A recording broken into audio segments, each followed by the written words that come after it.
gegen die Ankäufe stattgegeben. Die Richter in Karlsruhe entschieden, dass die Maßnahmen teilweise gegen das Grundgesetz verstoßen. Auch 2018 hatte der Europäische Gerichtshof das Anleihekaufprogramm als rechtmäßig beurteilt. Zwischen 2015 und 2018 hatte die Notenbank rund 2,6 Billionen. Le rachat d'emprunts d'État par la Banque centrale européenne est partiellement anticonstitutionnel.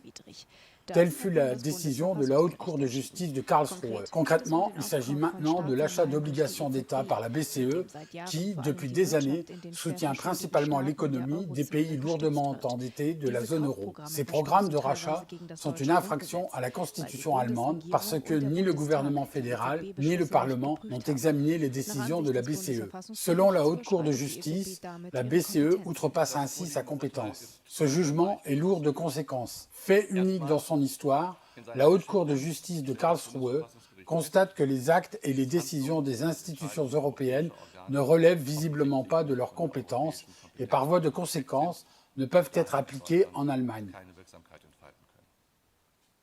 La BCE n'a pas suffisamment démontré que le programme d'emprunt était proportionné. En effet, bien que les achats à risque d'obligations d'État aient des conséquences économiques massives pour presque tous les citoyens européens, il n'y a pas de contrôle démocratique suffisant concernant ces mesures. Le verdict étant attendu avec impatience, compte tenu des programmes de la BCE, se montant à plusieurs milliards, élaborés pendant la crise du coronavirus.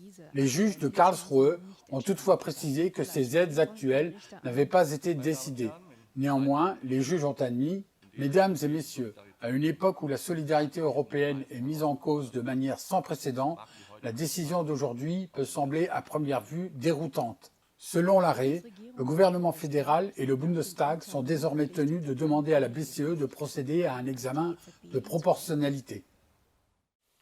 Alors, en conclusion, les Allemands ont tiré la leçon de la crise de 1923. Ils ne veulent plus jamais revivre ça. La Haute Cour de justice reproche à la BCE de prendre des mesures sans consultation démocratique préalable. Et son rôle est de protéger la souveraineté nationale de l'Allemagne. Les Allemands veulent bien d'un mark européen, mais certainement pas d'une lire européenne.